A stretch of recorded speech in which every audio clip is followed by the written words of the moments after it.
Dread TV, dynamique reflet, la télé du peuple au monde entier, dans nos salons, dans nos pensées, un léger volume pour nous apaiser. Dread TV. Mbari match bara foloko. Tolokura na muleki.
Assalamu alaikum la famille haray fayin ko andintingol on hande hiɗen kay stade de Parcelles ɗo e ko yowiti kon Mali wora no organise final maɓɓe ɓayɗon andi koko wowi kon kontinte haray toujours meɗen hewtiga humputugol on ko feƴƴata kon inchallah haray noon ko andintingol on délégation ji molanaɗi no ga e tawde noon hay kamɓe ambassadeur on hande ɓe wawa hewtude ga inchallah fi darugol ko woni feƴƴude ga kon haray on fo moɗon ko saɗi moɗon ko tooli min arta e moɗon e humputugol ko honno ga fewɗum asalen jama fo nandi ara ko jegɓe joyere organise ɗo ɗon kadi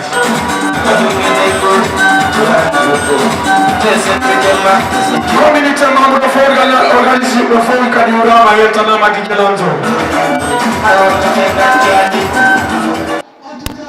aray min ko kaba minnete ɓennami kaba Zangaria.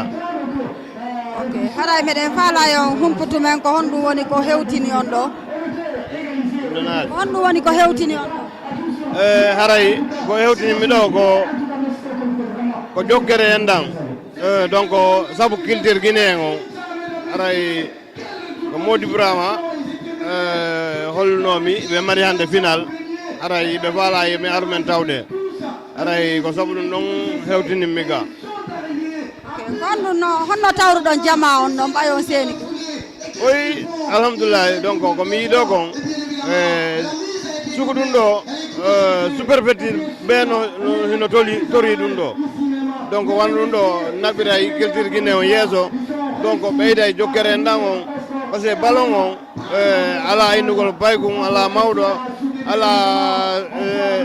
ala suddiɗo donc fof no wawi arde e fe ballon o ara e laala e kadi komi yiiɗo organisation no rewi lawol quand même sugu ɗum ɗo no moƴƴani e culture guinéen wonɓe Sénégal ɗo ɓe ok fayi haray ko numar ɗon ko ɓeytanno jama on haray komi ɓeytanta jama on ɗum ɗo ɓuy yo ƴettu exemple e ɗum ɗo haray par ce que komi yiiɗo kon teddugal no woodi organisation no rewi lawol haray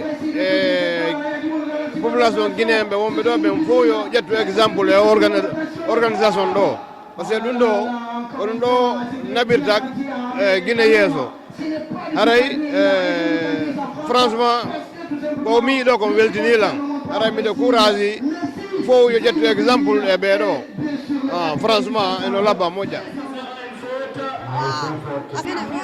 assalamu aleykum waleykum salam ok mais faala yo humputu men ko honno fewndorɗon ka ballon ga ko honno fewndorɗon ga par rapport majjuma non minen wona men ɓe sooyana men ɓe daali mais ngat tun supportugol tun weltanama kono no yirɗo nini sina mene ngabbi grand matchon men dara ok merci beaucoup aleykum salam on no way ko supporter ka ko ono fowne fijide ko men supporter ASC Soya ok ɗo wawi mi expliquande kono no yirɗo match on mbi hewtuɗon ka o masɗo wonɗo dogude entre Soya e ASC Suugue ASC Sese sena mason dogude no duwa dogirde noon ok ko fo e joueur on fo weltani Idrissa on fo e joueur entraîneur fo e supporter fop aray la weltanoɓe fo jarnaɓe encourage jama on fop ɓe ardire needi ɓe hotora needi Allah hokkuɓe victoire kadi yo Allah hokku Soya victoire kadi aray final ngal contre Dali yo Allah hokkuɓe Soya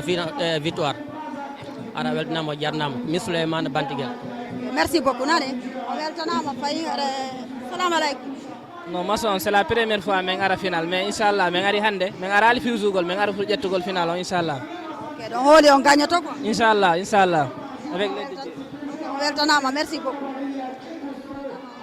mari ko yewtaga programme match final entre Dali Soya haray jama fof ko waɗu doy ko Dali Soya yimɓe fof ko jama ko yimɓe wote ko jeeyaɓe nokku goto ko sous préfecture goto haray ko sport ki maire gagne ko haray ko men tori Allah no koye Allah hokku menen Dali victoire o ngal ɗo haray jama fof mo be waɗa dal ka woniri welto haray mi encourage jama on tigui tigui o ok kono marɗa ko hollano jama ko hollami jama on komo beyo ar e needi respecta programme uji ɗi ɓe waɗi ga ɗin ha maso wawa feƴƴude e jaam après wayno e jaam hoota yewto e mum kamum jam ko ɗum koni Allah ko ɗum woni jama on kadi marsude ok meɗen ari o haalam men ko honno yirɗon ballon mon sona meɗe weltaniɓe ɓe fof maɓɓe ƴettuɓe kuppunku e ɓe ƴetta fof no weltana landa sino e jaam anni mi content nalo ok merci nani bonne journée assalamu aleykum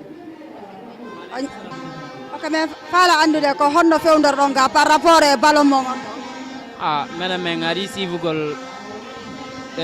final on grand final on e petit final on ɗo 3e place on mais minen komin supporter ɓe ASC Dali aray meɗe yiɗi kadi min ari fi supportugo min gagnoto kadi min naɓora inchallah ok kono no yirɗon ballon on bila hewtuɗo non gila min hewtiɗo ça va nani no labba fe organisation c'était bien organisé aray minen meɗe weltori ɗum ɗo moƴƴa bonne continuation à nous tous on est fiers de ça Soya qui s'inquiète de parcours de faire des prix pour montrer que tout le monde, oh, c'est bien fait quand même, c'est bien éliminé pour le numéro 5 de Sougue qui va s'éliminer parce que quand même c'est d'après les organisations ici, je pense que la jeunesse est en train de répondre une présence quand même, ça vaut beaucoup. Ça veut dire que la jeunesse sont unis, la solidarité, la prospérité quand même, on va continuer avec ça. Ça avance, ça va faire avancer avec cette jeunesse ambitieuse, aussi prête à faire n'importe quoi de le temps pour impressionner du moins et de faire bien sûr à travers le double militaire de CC qui a raté, qui a été un peu touché, comme ça sert une faute. Quand même, monsieur, c'est un peu ici le spectateur. Voilà, alors si monsieur le public, il y a une délégation qui vous a dit tout à l'heure, alors que monsieur les ambassadeurs qui est venu à beaucoup de parties, avec par exemple monsieur Salvatore qui a Japon, l'ambassadeur Sedi et Karen Boutebe, avec la voix de Madame Sessal. Merci à Dama on fait maintenant pour information avec le président Goa international, nous connaissons Bella Chérif, au niveau de l'excellence, monsieur l'ambassadeur bien sûr de la Guinée ici au Sénégal, nous pour son excellence monsieur Mandi Djoubate. Avec accueil au fond et caméraman, de notre Kadamogal, d'abord le nous connaissons Bella. Président Goa international, monsieur ambassadeur, son excellence, monsieur Mandou Djoubate. Et encore une fois, on va appeler cette délégation qui est là, à l'arrivée, bien sûr, c'est l'international, le président du Goa international, monsieur Abdallah Sharif, au stade pyramide des parcelles civiles, et bien sûr, il y a aussi la délégation de l'ambassade, bien sûr, avec son excellence, monsieur Mandou Djoubate, et bien évidemment qui est l'ambassadeur de la Guinée ici même au Sénégal, et qui quand même ne ménage aucun effort pour tout ce qui est réussite et de papier ici même de nos citoyens ici à Dakar. Sénégal. En tout cas, nous leur souhaitons à la bienvenue. Merci à tous ces sages qui continuent d'accompagner. Merci à la jeunesse de Mali, merci à la jeunesse de Békéré, merci à la jeunesse de Touba. Et merci particulier à la jeunesse de Gaïa aussi. Et merci Promax, et merci particulier à la jeunesse de Voilà. Parce qu'aujourd'hui, ça prouve que c'est une jeunesse qui est en train de s'unir sur une même table, bien évidemment. Alors, c'est ça, j'ai beaucoup de francs, c'est Cornel à la table. Cornel peut-être bien, mais attention, alors, c'était bien tenté, mais à moi, allez-y, il faut continuer. Exactement, il faut continuer, je le disais aujourd'hui. Regardez les tribunes, vous allez voir que les jeunes, bien sûr aussi. Et c'est comme ça, ce qu'on aime, voir cette union qui quand même, c'est tout ce qu'on veut voir. Ça va finir, ça va, etc. Troisième place, c'est fini.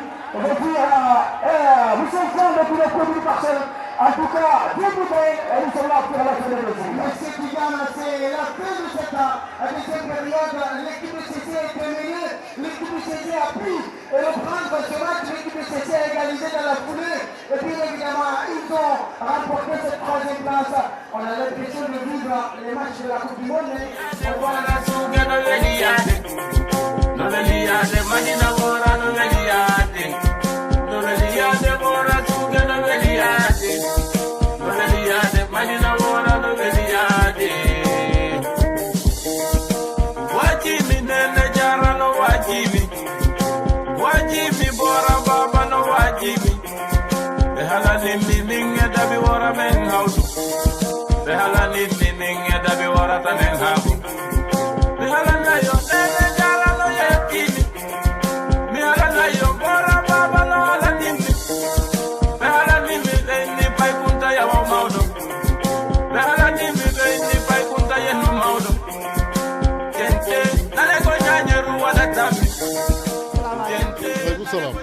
J'espère que vous allez bien. Très bien, et vous-même? Ok, qu'on a une Sherif Mohamed Abdallah Haïdra. C'est Sherif Mohamed Haïdara. Sherif, oui. Ok, monsieur Sherif, D'abord, le trophée porte mon nom. C'est avec un honneur et un grand bonheur que je sois là pour participer. Je viens direct de Conakry pour ça. Je viens de taper 1200 km pour être là. Ok, machallah, on a dit monsieur Haïdara Sherif do kambe kadi ko Conakry woni ko be fi Sénégal ballon mo mari wora organisation hara ko teddungal jama on fara no kono ma don ko be tano jama ko weltanagol jama on weltano surtout son excellence l'ambassadeur de la Guinée et le coordinateur de la section Ngoa Transport et la délégation qui est venue de Touba et de la Gambie. Il y a une forte délégation qui est venue m'accompagner. Donc Dieu merci, nous sommes là aujourd'hui pour ça.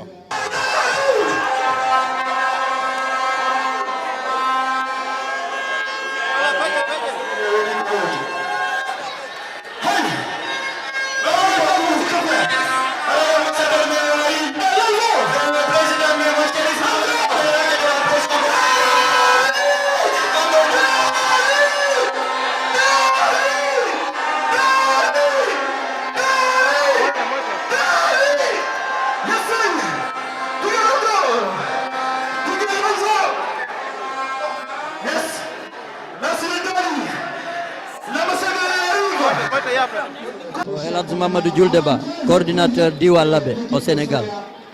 Monsieur Djouldeba, original de Coordinateur Diwal Labé au Sénégal. haray me fala yo humputu men kon woni ko hewtino kasi Haray ko hewtini men ɗo ko invitation Mali Wora Nouvelle Vision. Haray ko kamɓe inviti men notagol e o lato ballon final ɗo. Haray Wora noon ko min déjà komi citoyen d'honneur Wora. Ɓuri duuɓi nogayti moni citoyen d'honneur Wora ko nokkure nde mi andi kami sabodira moƴƴa miɗo mari weldiɓe buy ton o karay ko notagol ɓe ɗo e ngo welo welo molanago go ɓe mari ɗo sendoda e maɓɓe e ɓeyda encourage ude ɓe ray ko ɗum woni notandu kono tawruɗon noon ballon o franchement labama moƴƴa noon déjà sukaɓe ɓen ɓe ƴaani moƴƴa ko eltiɓe fota e yiɗo prestation maɓɓe ono laba moƴƴa fewndo ɗo soya no marque biru woturu taw vraiment pay koye koɓe professionnel vraiment ko welo welo molnago ok haray ko Mamadou Bo Diallo mi neteɓe noddiranmi président Boy Dunduji. ok hara mi faala yo humputumen onon kadi kon woni ko senini on ɗo. ok haray pour toujours taw ko adi kon taw miɗo hiwro jama ko fottiti ɗo kon fof miɗo hiwro organisateur ɓe ɓen ko addi ha ɗum ɗo no fottude équipe aji ɗin fof e supporteur mum miɗo hiwro ɗum salmina ɗum lando jammum torano ɗum jang haray menen kadi min ari jang ko addi men ɗo haray ko fi o haldi fotti guinéen wana maali tun hande guiné en fof ko gotum maali laabe piita fof ko hunde wotere ko sabu ɗum woni ko addi men ɗon no mi yiri noon organisation on ene masa allahu labama foti ko ni yiɗirɗen yo Allah waɗu kadi lanna e hoore dow jam moƴƴere wassalam. ok kono marɗon ko hollon jama on komi wawi komi hollude jama on haray koyo jama o wakkilo wona hunde wotere sabuna ɗum ɗo no weeli no foti no hitti moƴƴam wax degge Allah ɗum ɗo no holli guinéen ko woni Dakar ɗo kon fopp ko hunde wotere no weeli no hitti yo jama o wakkilo e organisation ji ɗi waɗira kon needi arda e needi hotira e needi ɗum ɗon min tori jama on.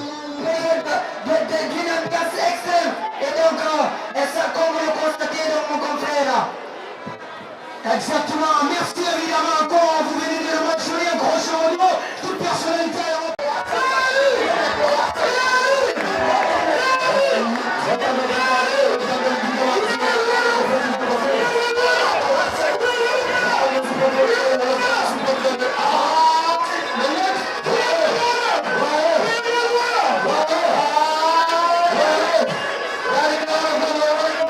assalamu aleykum musidɓe. waleykum salam wa rahmatullahi. ok meɗa yiɗi on andintinmen taw inde mon nde. min ko alimu nettere mi wiyete. alimu nettere mi wiyete. alimu nettere ok ɗon wawi men wowlande ko tippude honɗum woni ko hewtini on kay stade ɗo. oui bien sûr ko haldi fotti ko halda ko ɗum woni ha saabu men ari ɗo oui. ok haray noon ɗo wawi men jonde détail ji ɗin ko honɗum halduɗo e ko honno haldirɗon e ko honno hewtirɗon ɗo. oui bien sûr parce que on andi programme ji ɗi si tawi de malla woni koko halda a taway mo kala koyo ar waɗa ko hani wadde kon fi ko hani wonde koyo wonu ko haldi fotti association Mali Wora Madina Wora donc en fait donc Allah waɗi fuɗɗorama bisimillahi ɗen faala gayntorde kadi alhamdoulillahi donc e ko way wono mum plus haldi foti on tigi tigi on ko ni wawata gasirde c'est no yarde lawol dal. ko hikka fuɗɗiɗon ɗum ɗo walla koko wowɗon ni? non meɗe wowi wadde ɗum toujours à chaque fois mais bon presque depuis 10 ans 15 ans hari 15 ans à 10 ans mais yahali final mais hikka mi ari final. ok miɗo faala andude yo yewtan toɓɓe seeɗaje est ce que on ala heɓude difficulté ji e nder o programme mo? mais no woodi ñakkata par ce que andi golle kañum si tawi de malla woni a gollay a wawata wiide koko faalaɗa kon tun heɓata e golle ɗe jokkuɗa ɗen des fois aray tawa koko faalaɗa kon des fois ara tawa andanɗa hoorema no waɗi difficile seeɗa mais toujours si tawi de malla jokkuɓe ɓen hiɓe andi ko honno ɓe jokkiri hiɓe andi ko kamɓe honɓe wondi donc toujours inchallah à chaque fois haray piiji ɗin no gasa no wawa yarde no hanniri noon par ce que haray toujours ko ɗum ɗon woni ko ɗaɓɓa. ok hande ko équipe ji jeli woni fijire ka? donc il y a 4 équipes bon ko hande woni jour final bon Suugue CC waɗi 3e place donc Soya e Daali yeehi final. ok assalamu aleykum hande meɗen hewti kay stade moɗon ɗo fi on andi men ko honɗum woni ko hewtini jama on ɗo. aleykum salam wa rahmatullahi avant tout d' abord haray ko Djiby Bari mi wiyete haray ko artiste jomo Mali Wora waɗo pooɗa hande noon kadi komin addi équipe national Daali AC Daali haray inchallah hande ko woni ɗo ko fija jala weltodirana ko Mali nodditi ko Laguine nodditi haray ko Daali e Soya fotti ɗo hande jugol final. ok kono yiruɗon noon ballon on beru ko hewtuɗon ɗo kon taw sana komi yiiɗo ilam hewti ɗo e ko sati kono laati taw avant tout kadi ko welo mi yi kadi no fokkiti ɗo mi yiyalɗo seytana e fus par ce que entraîneur Daali e entraîneur Soya min fotti ɗo min fiji min jaali hay goto ala nawa hen quoi. ok kono marɗa ko ɓeytana jama on? haray komi ɓeytanta jama on ɗo watta hay goto yiiɗo ko mettata ɗum haray kala arɗo ɗo yo ardu e needi hotita kadi e needi par ce que arɗo ɗo o hande o yiyay ko welatamo o welto himo arde o welto kadi haramo hottude. aleykum salam rahmatullah. ok ɗo wawi anditinde inde mon ɗen? Chérif Bari Daali. monsieur Chérif Bari Daali. ok ande faala yon yewtumen ko honno woni ko hewtini on ɗo. Ara ko hetti men ara ko final wora nouvelle vision do waɗa hande le 12 on inchallah na inchallah ɓe jorɓe abbo ɓe yehi faiblesse ɓoysede inchallah so ɗum Allah hodiri Lamarana Diallo min ko min capitaine équipe nationale Dali o Lamarana Diallo capitaine équipe Dali ok ko honno wonɗa woni ko prépare ɗon fi o équipe mon ara inchallah min ari taw weltano taw onon taw arɓe intervente men ɗo ko ara équipe on inchallah mi waytama gagne ko min ari pré fi ƴettugo 3e no trophée on ɗo ok ɗon hooli on gagnata inchallah minen mari confiance min gagnata mais ko Allah andi ko watta wanduɗa holto équipe ma ara présente ɗa bon waɗa heɓa confiance pour gagne ko ok kono marɗa ko holla jama ara sina weltono jama on taw fof par ce que affaire o football on ko fair play ko an andi ko miiji mais ko Allah andi ko watta monsieur Wuri waleykum salam wa rahmatullah ɗon wawi anditinde jama o inde mon de Mamadou Wuri Coumba ko entraîneur Soya on ok monsieur Mamadou Wuri entraîneur Soya eyyi ok ɗon wawi men haalande ko honno prépare ɗon fi équipe mon préparation on ko préparano lebbi ñala nden hewtu te inchallah min holliray ɗum ka terrain ok hande ɗon hooli on gagnoto si Allah wulan no jaaɓi ok kono marɗo noon ko hollan jama on supporter o minna ɓe fait play rek ɗum ko fijidar tunni wora fof ko hunde wotere fijen jalen kikiɗe yen ka soirée waɗen boîte quoi assalamu aleykum aleykum salam wa rahmatullahi eɗen faala yo hande timme inde mon de o Mamadou Assimi Oubari capitaine de ASC Wora Soya ok kono woni capitaine de ASC Soya way ok kono woni ko prépare ɗon fi équipe mon ɗo meɗen préparani ɗo ko ɗuuɗi meɗen préparani fi ƴettugol coupe on ko ɗum ɗon min préparani par ce que Soya ɓooyi juude no ɗaɓɓa coupe ko Allah newnani men ko hikka Allah newnani men yomin yaw final meɗen tori Allah ɓay ko kankoni okkowo yo hokku men o coupe ɗo amina joni konno marɗon ko ɓeytano jama on mar ko ɓeytano jama o haaray surtout côté Soya on ko needi par ce que mokkoɓaɓe amen tedduɓe no ɗo kara mokkoɓe amen no ɗo sukaɓe amen no ɗo ɓe guureji amen fof no ɗo haray ko needi mi torotoɓe par ce que ko worani gañiɗo o ko wora gañi fair play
ok toujours haɗa ko andintingol on ko soya e daali woni wadde final on final molanangal ngal tawata ko ɗum ɗo jama fof ɓuuri humpede haɗay noon on humpitata joni ko feƴƴata kon saabu délégation ji ɗi fof wawi senade ga haɗa min yaltinana image ji ɗi joni no andirɗon noon inchallah daron ko laaɓi ko laaba hande ko Mali organise programme merci beaucoup.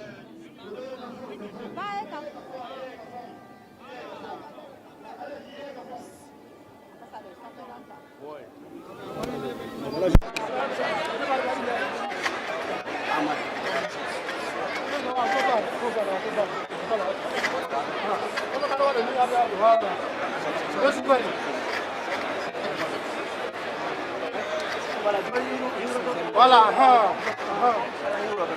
il faut y avoir quoi à Ali de Ligno. Ah, voilà, à Ligno là.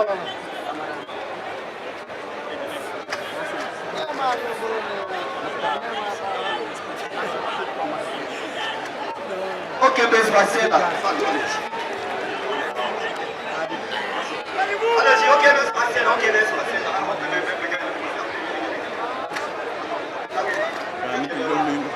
Merci. Cameraman, jaajëf.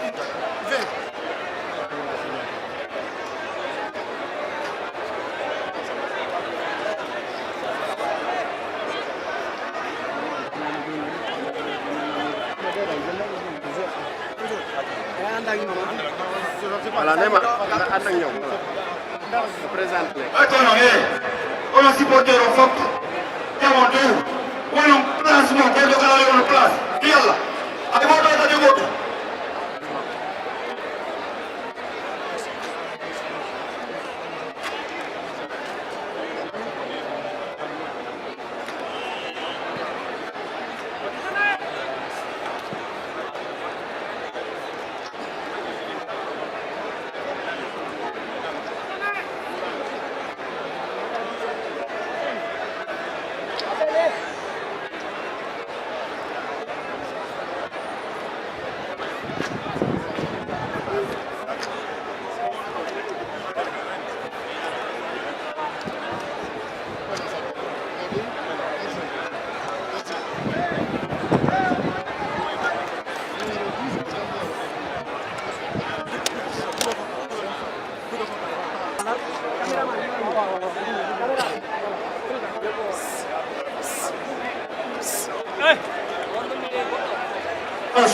Je m'appelle Sherif Mohamed Abdallah Haïdra, président du GOA International.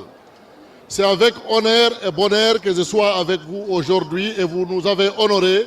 Vous avez honoré le Sénégal et vous avez honoré la République de Guinée. Vous avez honoré l'Afrique tout court.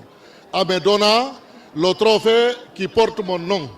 Je vous remercie très sincèrement et je suis très heureux aujourd'hui parce que l'État guinéen est représenté valablement ici. Son Excellence, Monsieur l'ambassadeur de la République de Guinée, est présent ici. Et ça, ce n'est pas n'importe quel ambassadeur. C'est un ambassadeur naturel que je connais depuis des années, avant qu'il ne soit ambassadeur. Je connais que c'est un ambassadeur naturel. S'il vous plaît, applaudissez pour lui. C'est un homme valable. Donc, ça, c'est un. Deuxièmement, je conseillerais à toutes les équipes qui sont présentes ici. Vous êtes tous des champions. Ceux qui ont joué auparavant et ceux qui jouent aujourd'hui, c'est parce que vous êtes meilleurs que vous êtes venus ici. Et je profite de l'occasion pour dire merci au Sénégal, merci à la sécurité, la police, la gendarmerie et tous les responsables de la sécurité qui se trouvent ici, qui est en train de bien travailler. Et troisièmement, la presse. Nous vous disons merci et grand merci. Et je terminerai par les organisateurs pour dire que c'est un honneur pour nous d'être avec vous. Et l'ensemble de la délégation qui m'accompagne. D'autres viennent de la Gambie, d'autres viennent de Touba, d'autres viennent de la Guinée et d'autres viennent de la section Goa Transport. C'est lui qui est arrêté à ma droite ici, la section Goa Transport. Donc nous sommes tous présents ici. Aujourd'hui, c'est un grand honneur, c'est un bonheur pour nous. Et je conseille l'ensemble des équipes ici de jouer tout en respectant les uns et les autres. Il ne faut pas crier, il ne faut pas faire de problèmes. Vous êtes des champions, vous êtes meilleurs. Donc nous conseillons toujours que vous soyez présents dans ce que vous êtes en train de faire. Le football, c'est la joie. Donc il faut nous faire de la joie, il ne faut pas créer de problèmes. Deuxièmement, je conseillerais à l'ensemble des citoyens guinéens ici, qui est présent, partout où nous sommes, à travers le monde, respectons les citoyens de ces pays, respectons les lois et les règlements de ces pays. Si nous sommes conformes à la loi et les règlements de tout pays, nous serons toujours respectés et considérés. Et partout où nous sommes, travaillons bien et créons de l'emploi et prenons les citoyens de ces pays pour travailler avec nous. Nous créons de l'emploi, nous serons encore plus respectés et je vous remercie. Qu'Allah nous protège tous. Je vous remercie. Je vais profiter de l'occasion pour vous adresser les sincères félicitations de son Excellence le Président Mamadi Doumbouya. C'est la jeunesse. Le mandat du président a été destiné aux jeunes et aux femmes. C'est ce qui nous amène ce soir auprès de vous ici. Alors, nous demandons de faire le fair play, de faire la discipline et de jouer au football. Nous profitons également de l'occasion pour dire à tout un chacun que si nous sommes heureux et regroupés ici ce soir, c'est grâce aux autorités sénégalaises. Nous demandons à tout un chacun, il faut reconnaître que nous sommes en République du Sénégal et nous sommes des Guinéens. Nous sommes bien accueillis, on est bien à l'aise sur nous. Ce qui peut consolider cela, c'est le respect des lois et règlements du pays d'accréditation. Je demande à tout un chacun de se comporter en bon citoyen, en un citoyen exemplaire, dans le respect strict des lois et règlements de la République du Sénégal.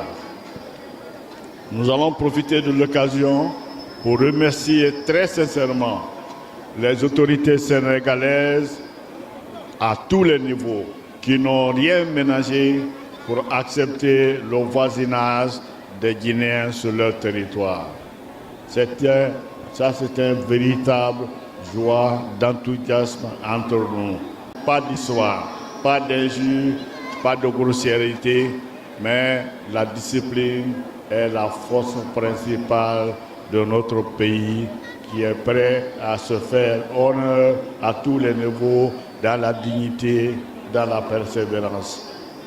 Vive la jeunesse, que le meilleur gagne. Nous sommes Guinéens et très fiers d'être Guinéens. Je vous remercie.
Assalamu alaikum. Monsieur le Président Amadou Ly, Président Dieng Diowere, haray ɗo wowi waɗirde sifa ɗum ɗo, haray ko honno yirɗon ɗo hannde final ɓeɗon kadi. Merci Abdou Diongo, ɗum haray ko waɗi adi gontawmi weltanike on, onon journaliste ɓe men tawɗo ɓen. Ɓe organise ɓe ɗo ko doyen ɓe ɓooyiɓe programme o faami minen ko kamɓe men tawri ɗum ɗo minen kay joni si min ari min jokkiti aray noon ɓe waɗi ɗo journée mo fof sifoto fiɗum par ce que yimɓe waɗi teddungal waɗi aray meɗen weltaniɓe ɓe gandina kadi jama minen kay meɗen préparade ɓe gara inchallah. Voilà, merci Persi. Haray noon eɗon salmina ɗo weltana ɗo weltana e haray kadi ko honno fandor ɗon fayi par ce que feƴƴe dow jam moƴƴere fewn ɗo tout à fait woɓɓe no doggindi toon mais haray onon kadi ko honno wonɗo waɗirde préparé inchallah waɗon ko ɓurɗum ɗo. Ko ɗum addi men darugol koye men daaru ko manque no oyata makko min wawa wattoyde ɗum ko warata inchallah ɗini kadi haray dugun tunni iɓe continue kamɓe kadi final maɓɓe o ɓooyata haray toujours ko teddungal jama on fof yoɓe préparé inchallah. Voilà, monsieur le président haray o weltanama dernier mo hande ɗo e Parcelles final ananda hoorema Wora Soya daali haray dernière journée on ɗo haray vraiment ko honno yirɗon ɗo population de honno yirgo on sona mi weltanike jama on fof surtout organisateur ɓe ɓen ne ɓe organise bon organisation e needinoga kadi e équipe ji ɗin fof no joyde normal sécurité o fof dal no waɗi haray mi weltanama moƴƴo inchallah. Voilà, haɗa ɗon adduno kamɓe monsieur Simiti kañum e Yousoufou e délégation ma on fof haray ko hambo mo ɗo aɗo arde ɗo e monsieur Massa Alpha Diallo eno président tournoi ɗo ɗum monsieur Alpha Oumar eno Alpha Diallo min fof meɗen ɗo membre ɓe Dieng Diowere ɓen e membre ɓe Duguntuni ɓen fof no ɗo haray en waɗi délégation ɗo ɓe men. Merci monsieur Amadou Ba, merci haray noon ko président Dieng Diowere monsieur Amadou Ly eɓe woni ɗo noon kadi monsieur Mamadou Saliou e gonko wiyete kon aray woɓe kono ɗo kañum kadi mais quand même Persi kanko Mamadou Dia hiɗa e wattu ensemble haray monsieur le président haray noon vraiment merci donc haray ala probléme ngaji taɓo haray ɓe jokki golle haray ko won dernier moment on. Merci mi weltanike wono journaliste ɓen fof eko fotti ɗo kon fof weltanama inchallah merci beaucoup. Qui espère parfaitement le coup franc et c'est déjà la faute mais qui est le but de match derrière Soya qui avait mené à la 7e minute de jeu et Dali qui égalise et fait Paulo remontada. Ensuite de ce corner successif de ce corner Soya a réussi à égaliser. Quelle performance entre deux équipes qui me réservent, ce sera pas de la prolongation. Ouais, on sent évidemment quelque chose qui est spectaculaire ce soir au compte de cette grande finale et pour l'instant la victoire elle est toujours début partie de déformation. La victoire elle est vraiment lancée en petite déformation. Pour les Soya, ok, n'a pas les derniers mots. Pour l'instant, nous continuons évidemment de terminer les 90 minutes des 6 minutes à cette tentative de la frappe finalement c'est sorti à 5,50 m. Profitable pour l'équipe d'AS Italie qui est actuellement essaie de faire une échange spectaculaire au niveau de la rideau défensif entre le portier et ce défenseur évidemment parce qu'il y avait une erreur évidemment qui les a poussés d'égaliser je dis pour l'instant le match continue à jouer. Vraiment nous félicitons les personnalités ce soir qui ont obtenu le déplacement pour venir suivre cette grande finale et pour l'instant encore une fois je pense que les joueurs sont en train de nous jouer attention à ces tentatives de la part de Alimou Soso qui a perdu le ballon finalement sorti en corner et profitable pour l'équipe de Dali qui est en route pour l'instant sur la case à la surface de réparation de cette équipe de Soya. Ah oui, quel match, l'alternation de temps du Paris Cornell, et c'est tiré par l'atterration. Attention, le terceau par le gardien. Attention, le match est très tendu. En cette information, le score est 2-2. Le capitaine 2-0. Attention, le numéro 4 de Dali qui frappe, intercepté par le 10 de Soya. Attention, c'est une touche, profitable pour la formation de Dali. Attention, le numéro 4 qui s'en charge, il fait son coéquipier. Il fait quoi? Il va garder sa droite. Attention, il fait quoi? Il fait son ami. Attention, il fait ça. Il fait parler son Gabani. Il fait parler son Gabani au couloir. Attention, et c'est une touche. Profitable pour la, et c'est ici, 50. Profitable pour la formation de Soya. Encore de plus, nous rappelons le match prétendu entre ces deux formations. La formation de Dali qui ne rase rien, la formation de Dali qui fait toujours gagner, qui fait toujours amener, c'est qu'on fait la main dîner. Pourquoi pas la formation de Soya? Encore de plus, nous disons, c'est la main dîner qui se réunit ici. Merci encore de plus. Une finale, rendez-vous s'animer tout à l'heure, que c'est une finale bien sûr qui sera pas facile. Et là, l'illustration est parvenue avec Chobi qui a été très rapide derrière. La réponse de cette équipe de Soya qui n'a pas tardé pendant cette deuxième période avec Chobi en plein milieu. Du côté de cette équipe de Soya qu'on pensait d'ailleurs de laisser un coup. Et d'ailleurs, ce n'était pas le cas, c'est une équipe en tout cas qui ne perd pas l'espoir, qui continue en tout cas à franchir du côté de cette équipe de Dali. C'est une équipe qu'on pensait tout à l'heure qu'elle a. Il a pris l'entière avantage avec son tir de Montana. Et là, elle disait tout à l'heure, comme le disait Sadio, la finale vient de se commencer, même si on sait qu'il reste, et puis c'est à peu près un quart d'heure, et bien sûr du temps réglementaire pour cette grande finale. On va suivre, profiter pour le pétariser toujours très rapidement, qui est du côté de Soya, le numéro 1, Serif. Il va lâcher Rony, l'attention de l'autre côté, c'est le numéro 1 qui va faire attention Rony. Avec la récupération encore une fois de Soya, c'était parti là, orienté. Le contrôle est très intercepté du côté de la balle du numéro 1. C'était l'occasion pour lui encore une fois. C'était pas bon, mais c'était pas beaucoup, mais du côté de Soya. Et le côté de Soya, encore une fois, les Dali qui va sortir en touche encore une fois, énième touche du côté de cette équipe des Soya qui prennent, et puis sur la décide du côté de cette équipe de Dali, il y a quelques instants, et là c'est Dali qui va récupérer, et ça va sortir encore du côté de cette équipe encore une fois des Soya qui continue à faire l'avantage en tout cas du côté.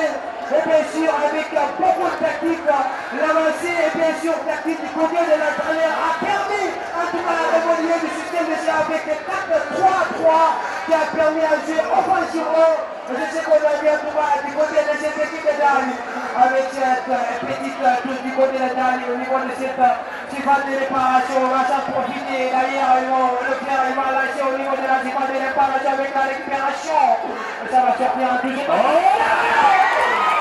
C'était cadré, mais la vigilance de M. Légarnier a permis de capter. Quel coup quand même, quel joueur. Et bien sûr l'attaquant de Soya. Mais quelle frappe si puissante de Soya qui essaie toujours de faire franchir la ligne. Cette fois de gagner la première fois. C'est maintenant c'est ça décide. C'est maintenant que le gagne entre les deux formations Soya face à Dali. Oh oui, c'est la cause qui passe.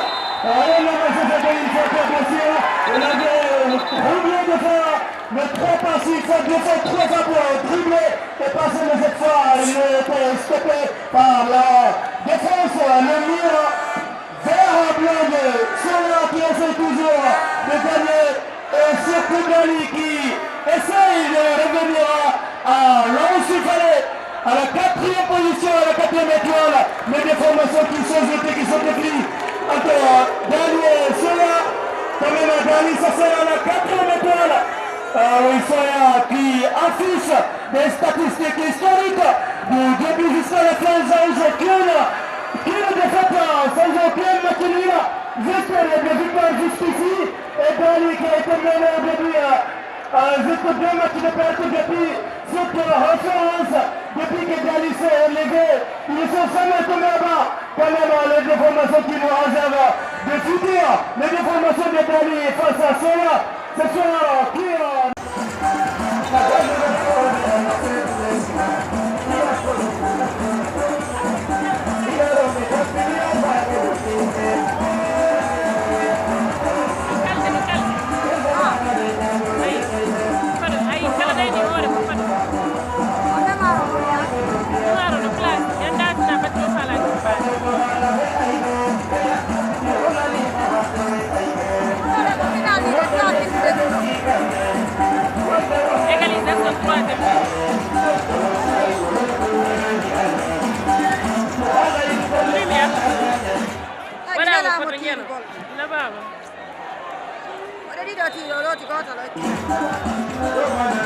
Égalisation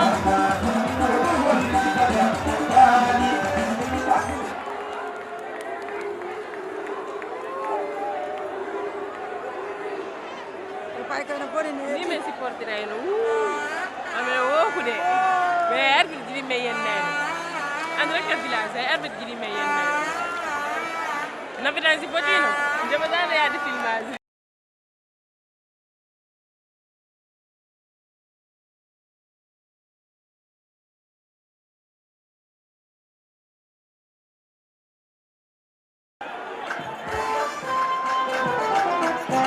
wannala vidéo goto men mi selatamo yafata ko moy mo belamdi mi selatamo yafata ko moy mo belamdi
Mali yembere. Égalisation. 2-2, égalisation 3-2. Gis naa ko fii. Ndeysaan Allah. Ouh là là.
Yes.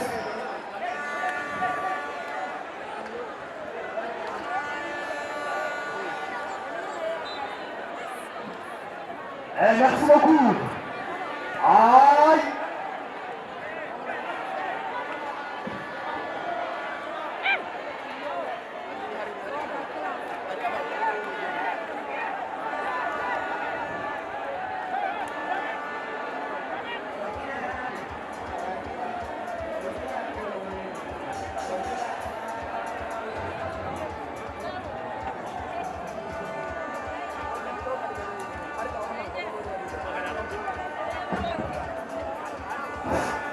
Merci, nous sommes de retour évidemment à l'intérieur de cette pelouse pour continuer la narration automatiquement de cette match. Attention à ce débordement du côté de cette équipe de Dali jusqu'à la suite des réparations de cette équipe de Soya. C'est finalement sorti un plus profitable de l'équipe de Soya. Attention à cette machine à le contacter, c'est finalement le retour de Ivan Nassi qui prend le numéro 6 qui a fait des points.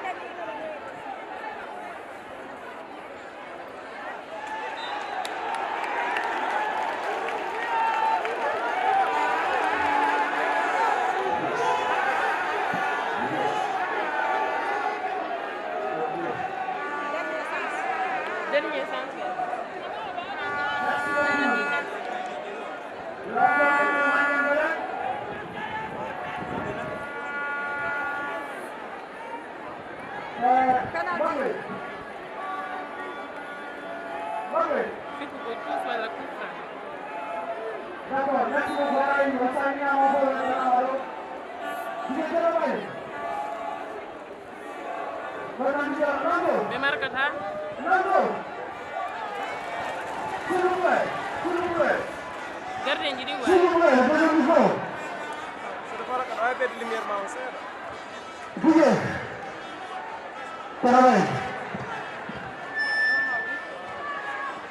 Yes.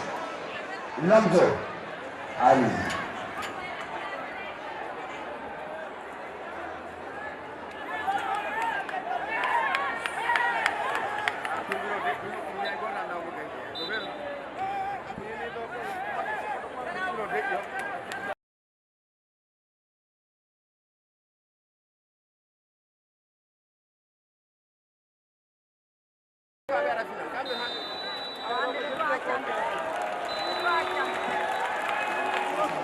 Ok, mais fal anditino me inde mon denta Mamadou Moussa Soare Mali Lebekere.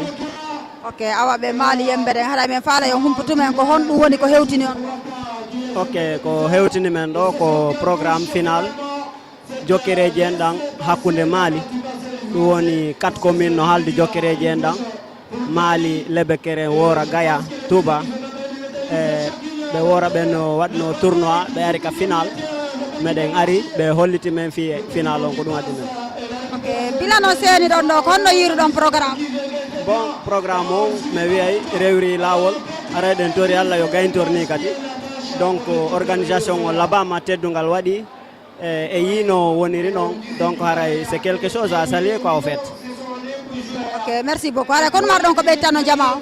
Donc haray komi mari komi ɓeyta ɗon haray koyo jama Guinée on fof e won hunde wotere nene goto baba goto ɓe hanna hoore maɓɓe kamɓe hani wonde ɗon ko ɓe étranger ɓe ɗo e Sénégal donc haray en fof wone nene goto none goto baba goto inchallah.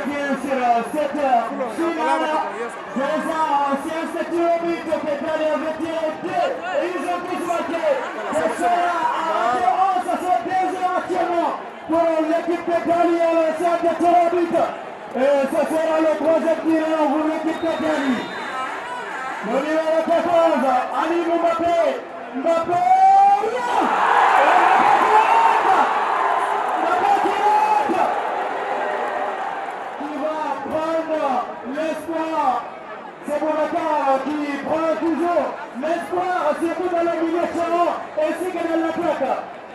Et l'espoir de son réponse Boubacar. S'il manque les équipes en égalité, Boubacar se lance face au gardien de Dali. Et Boubacar est parti. Et l'organisation extraordinaire. Boubacar pour les solutions de la science du rugby. Et maintenant c'est Moussé qui va s'installer pour donner l'avantage à son équipe. C'est le roulement, c'est l'espoir de la part de Moussé. Et c'est finalement transformé, pénétré, contre-parfait de la part de Moussé qui donne l'avantage à son équipe. Elle est déjà applaudie par le public et accueillie par son capitaine. Le numéro 6 de Soya. Rien ne tremble, c'est pas le moment de trembler. C'est pas le moment de panique. C'est le moment d'exécuter. Le s'engager.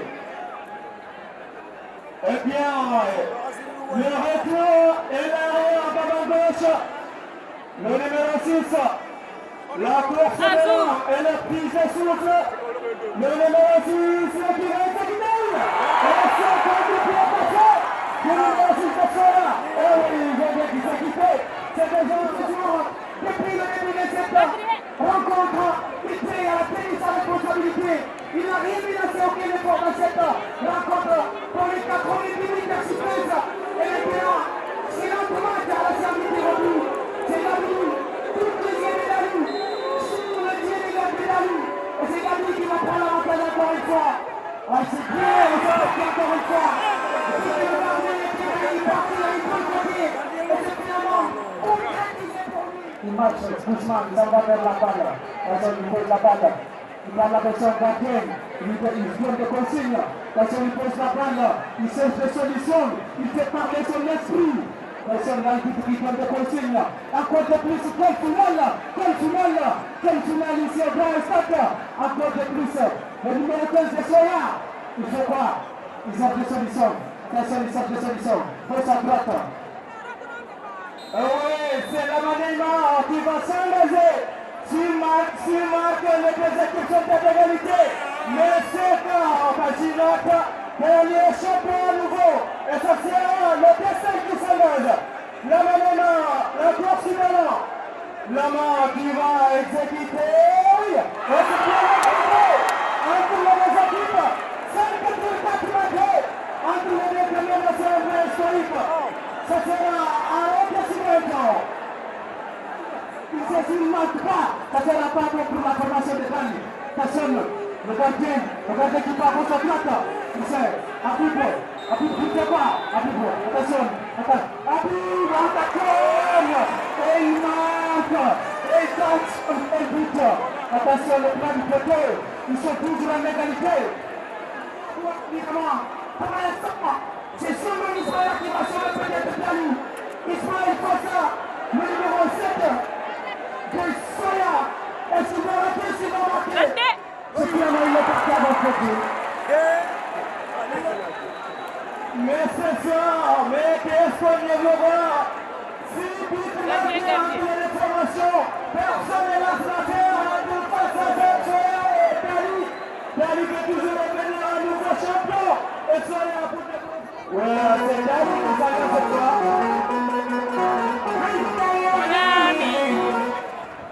C'est Dani, récupère cette fois et ça sera le 7e tir. Donc ils ont marqué 6. Oui, avec l'intervention de M. la vice-centrale. Actuellement, la puissance centrale va passer le cerveau. Qui marche? Le coup d'envoi. Et est-ce qu'il va marquer? Tranquille. Avec un petit levé. C'est tout bien marqué avec 8 tirs. Ah oui. Le défenseur d'Elzali qui présentait comme la pellicule remplie comme une autre. Encore de plus, le numéro 5 de Soya qui marche, le centre, et le centre libère. Il pose la balle, il fait pas parler son esprit. Le centre, attention, il pose la balle. Le gardien qui donne attention, l'arbitre qui donne des consignes de gardien de ne pas bouger sur la ligne. Attention, sinon le penalty sera Paul. Attention. Le numéro 5 reste là, qui regarde la balle qu'on a posée. Attention, le dégagement qui s'exprime. Attention, encore de plus, s'il rate, ça sera pas bon pour la formation de Soya. Nous rappelons encore, la formation de Soya n'a jamais rapporté un trophée. C'est le bon moment d'avoir le premier plan. Attention, le numéro 5, il fait parler son esprit. Il fait quoi? Il regarde dans sa droite. Et c'est très simple. S'il marque, c'est bon. S'il rate, c'est pas. Attention! Et c'est intercepté. Attention! La formation de balle qui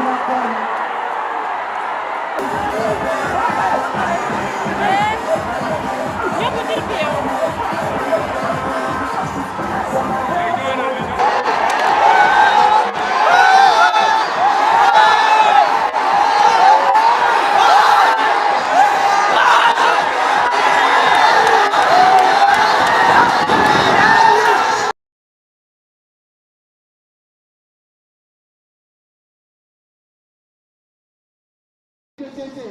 C'est l'équipe qui a remporté la 3e place. Et à présent, Elaz qui va remettre à Massina. C'est Massina, venez là s'il vous plaît, venez là Elaz. Merci encore une fois Elaz d'avoir effectué le déplacement. Et après, à présent,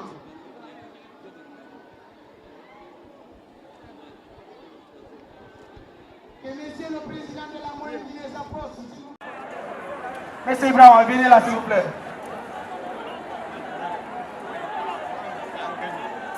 Et après, on va enchaîner directement avec le trophée du meilleur buteur, Pété Soya. Que Pété se prépare. Et c'est monsieur Philippe Bali qui est demandé ici pour remettre le trophée du meilleur buteur de la compétition. Et c'est Pété qui est le meilleur buteur. C'est le président de la FADEL qui remet le trophée. À l'occurrence, monsieur Philippe à Lamarana Soya. Lamarana Soya.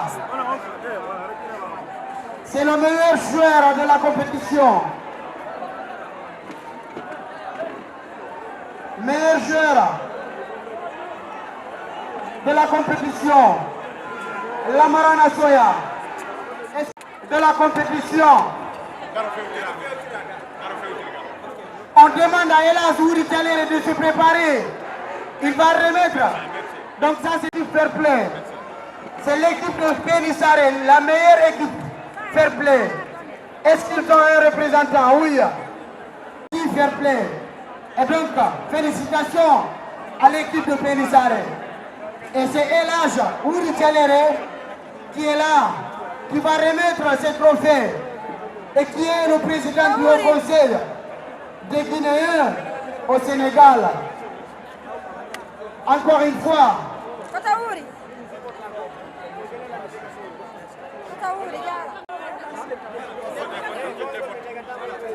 on va enchaîner. C'est monsieur l'ambassadeur qui est désigné ici pour venir donner le trophée, bien sûr, de la 2e place. Et c'est laissé pour l'ambassadeur, s'il vous plaît. Il a pris tout son temps.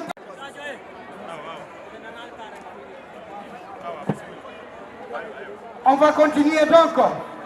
C'est monsieur l'ambassadeur qui remet le trophée du meilleur de la 2e place. Donc c'est l'enveloppe.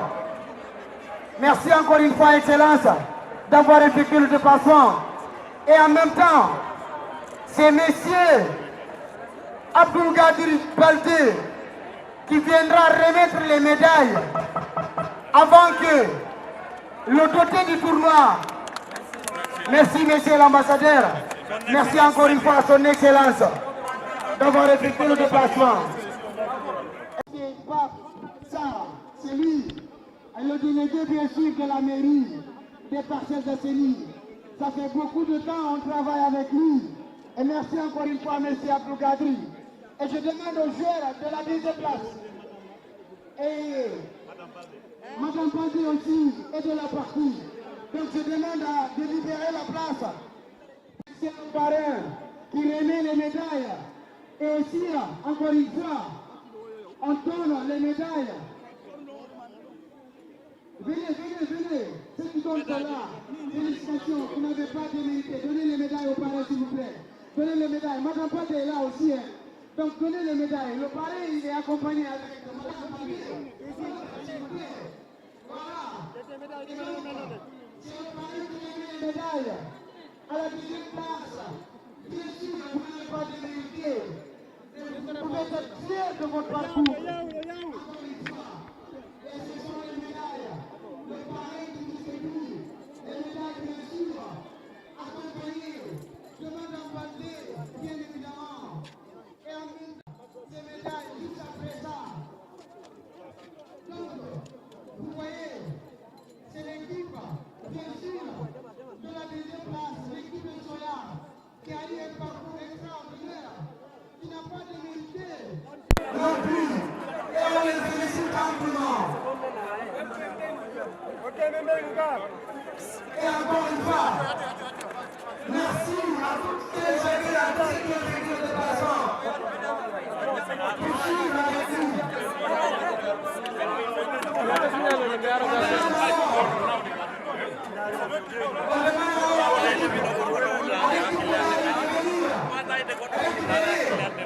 Les médailles aussi, avant de laisser à la chef, le tournoi, tous les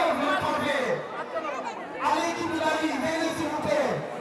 On va finir, on va vous donner les médailles. Messieurs, les joueurs de l'Excellence, venez s'il vous plaît. Vous allez les médailles. Derrière. Oh. Derrière. On a besoin des images. À cette équipe, de l'Excellence, avant que le président du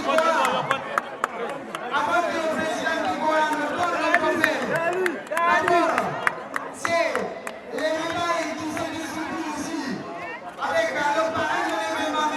Badé. Félicitations aussi à tous.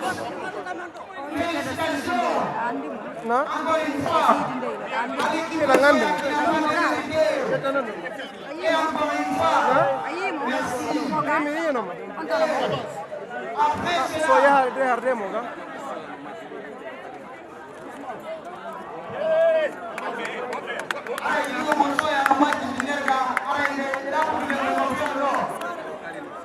Karimatu, imoda ditele. Yono to wana jonire. Simonela. Et donc vous avez vu notre sourire, les frères ici avec la Hollande, avec Ali Mbappé. Et donc les médailles se distribuent à peine. Et bientôt bien sûr. Merci Abdallah, Sharif, qui est le côté du tournoi. Il va soulever ce trophée. Et bien évidemment, pour remettre à l'équipe de l'Algérie, qui est championne, la 6e fois de son histoire. Quel champion! Et cela n'a pas de vérité non plus. Et à présent, si c'est fini, je pense qu'on va appeler les arbitres de ce jour-là. Ils méritent des médailles. C'est les arbitres. Donc, ça ce sont les médailles des arbitres bien évidemment. Et merci encore une fois. Vous avez été à la hauteur. Et félicitations. Franchement. Et à présent, la suspense touche à sa fin. Le commissaire du match, s'il est là. Ok, c'est bien. Lamzo, DJ Lamzo, viens ici s'il te plaît. Et Abdou Salam, je pense. Tidjane aussi. Tidjane s'il est là, et Abdou Salam.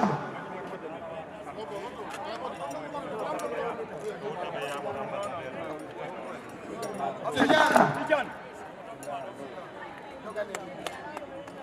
Abdou Salam, il est là. S'il n'est pas là, vous pouvez remettre à Tidjane, c'est son coéquipier, c'est son ami.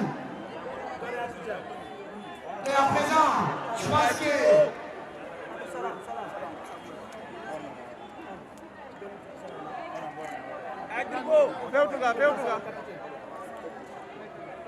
exactement, le capitaine est là. C'est un grand trophée maintenant. Merci à Abdallah Sharif. Donnez-nous le trophée, s'il vous plaît. C'est bon. Merci beaucoup. J'ai l'entrée. L'alimentaire du peuple. Vous voyez déjà. Merci à Abdallah Sharif. Avec sa famille. Libérez l'espace, s'il vous plaît. Espace pour l'homme. Libérez l'espace, s'il vous plaît. Avec mes enfants. Et ouais, il donne le trophée avec ses enfants. Et c'est beau. Ça exactement, regarde le bois sur l'autre.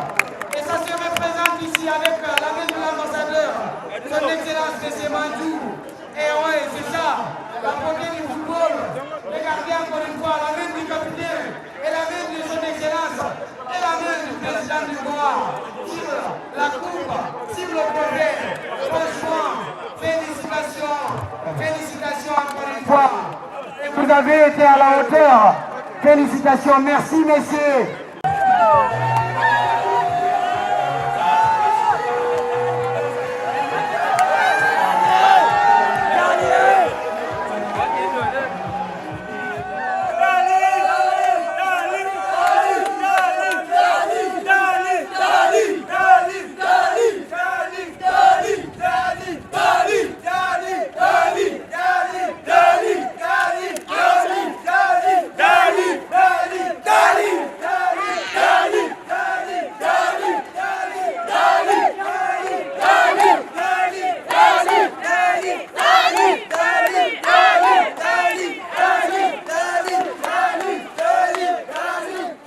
toujours mi arta e moɗon e assalamu aleykum haɗay ko andintingol on hannde hari Mali no organise ga Mali wora ɓe organise ga hannde final maɓɓe on haɗay noon woni ko min wawno arde ga humputugol jama on ko honno programme on yaari mais alhamdoulillah yaari no jama on faalira noon haɗay toujours feƴƴi e jam probléme hay hunde men yaali ko tawata no woni négatif kala ko feƴƴi ga kon fof ko positif vraiment haɗay o yi équipe ɗuma on jama on wawi hotugol gueɗe waɗali sonko waɗali tout c'est bien passé vraiment ko ɗum ɗo woni organisation communauté guinéen o yo woni hunde wotere en tout cas min mi felsitiɓe moƴƴa ɓe nanay kadi inde maɓɓe partout dans le monde par ce que mi respecti assalamu aleykum mi hiwro jama fo lando siɓe jaam minen ga alhamdoulillah haray ɗo onon ɗo taw weltanama o musidɗo men ɗo ko addi on e o tournoi fija jala weltodirangol fi famille on fof yo woni hunde wotere haray on weltanama minen ga tournoi on ko tournoi okkitiraɗo Chérif Abdallah haray vraiment machallah ça a été bien passé mais yahuno normal pour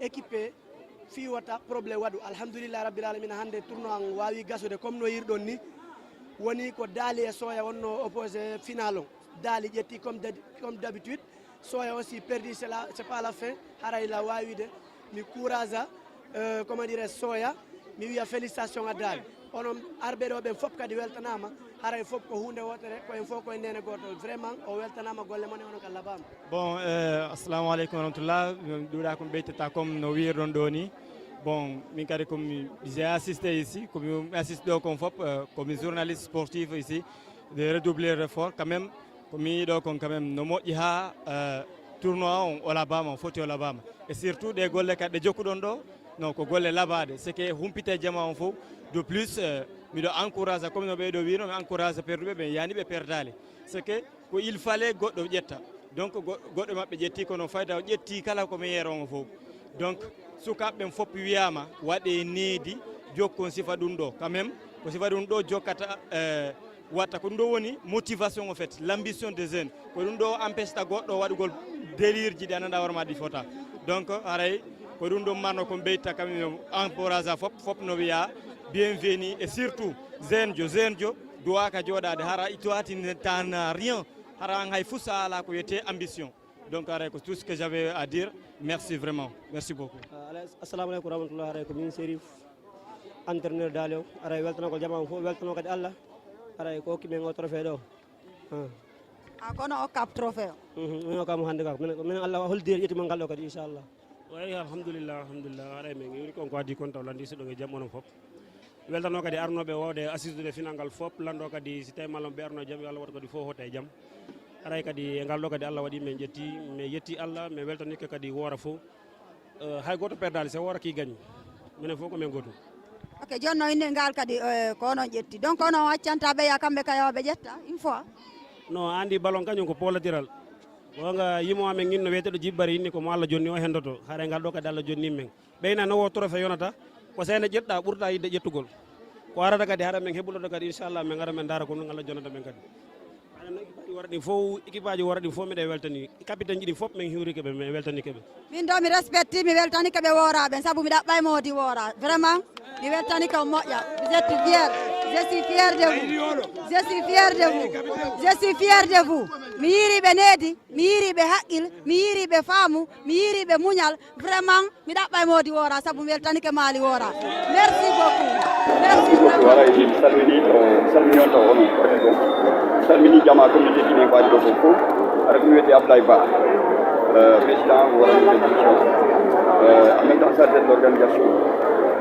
aɗay salmini mamoudou ɓe fof no ɗo mi salmini omon fof weltanike mamoudou ɓe fof hande so yi par exemple hande min wiyama ɗo Ablaye Goki wino nodda ɗo Ablaye Goki walla Ablaye Ba ɗo yana weltori golle ko waɗɗo ko grâce ɓe mamoudou ɓe yiɗon ɗo kamɓe waɗi ha ɗum waɗi par ce que hari si hanki woɓɓe go haɗa wawata ala gandude wawata haysi expérience no woodi ala ka hollira expérience ma o haɗay ko weltanagol Allah subahanahu wa taala weltano ɓe mamoudou ɓe ɗo taw waɗi kon yaadiɓe men e fof yaadiɓe ammi yimɓe kikiɗe jemma ñalowɓe tay feji ɗi fof min feƴƴidini depuis programme on fokkiti ko ɗum ɗo ko neeɓi dal tigi tigi on koko min neeɓi wadde organisation sifa ɗum ɗo mais vraiment mbiɗa anndi final waɗɗo ɗo hannde on gan dañƴini sifa makko hari meeɗaali wadde ɗo e Dakar huuɗaali kadi waɗɗo ɗum eyi kadi e nder organisation ji waɗɗo kon fof hay goto wata batde record komin rewi mum kon ko waɗi noon façon stade kala ka wiya ɗon no ɓuuri moƴƴude ma no ɓuri importance min organise aray machallah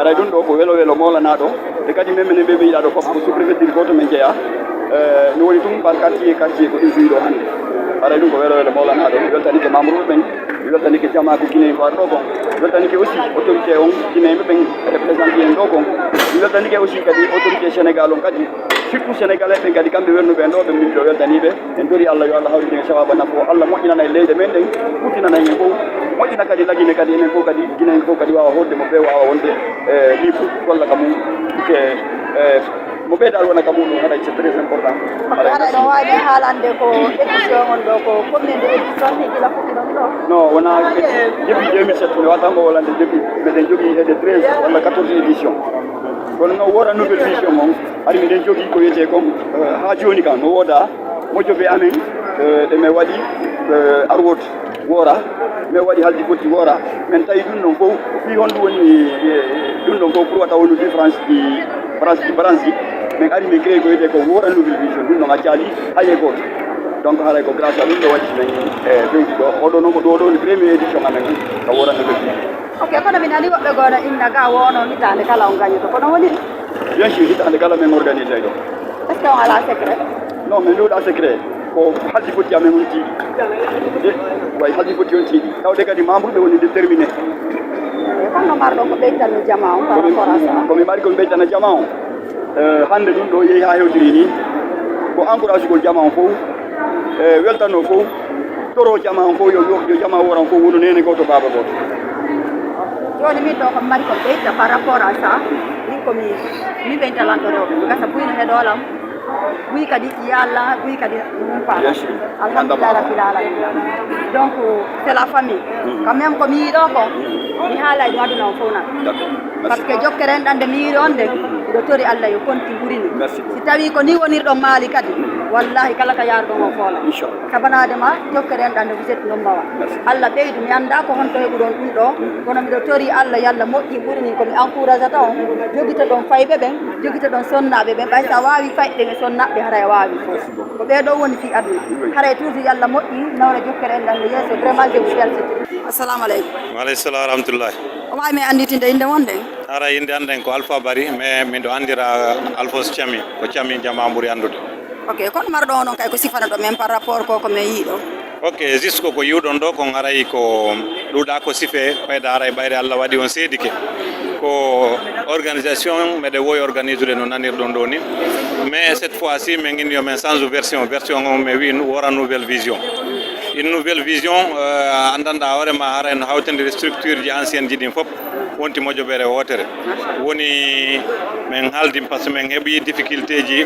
ko feƴƴi min haaldi yo min artu ka galle baba min moɓita ɓiɓɓe baba ɓen min hollake vraiment haray maali fof ko ini surtout Madina Wora haray on ini on ɗon wiyete wora nouvelle vision haray ko ɗum woni haray yiwɗon ɗo hande final muɗum on édition on o joui pendant près de 5 mois kono on andi no way wono way koɗo a defa e hunde hande ɓenda si nodda jama on ka nafagol haray noon no defira noon e jaraka yewtugol fof kono Allah waɗi hay nokku barmodiraka hay nokku yennidiraka hay nokku ŋasidiraka ko ɗum waɗi si hande yiwɗon koko ɓendi koye laali yiwɗen ɗo ɗe ok haray noon kon ɗum marɗon ko ɓeytane jama on par rapport à ça haray komin mari komin ɓeytana jama on déjà no yiruɗon ɗo ni no chargé à l'organisation o yewtiri ɗo ni e président amen no ɗo frère ɓe amen ɓen les grands conseillers les grands cerveaux hiɓe ɗo haray ko kamɓe min innataɓe ha joni meɗen mbawa mabɓe yoɓe jogodir hara ɓe accali menen fayɓe ɓen yiɓay ɓe innata kon fougue jeunesse on faljina hara sonnaɓe e fayɓe no wirɗa ɗo ni nane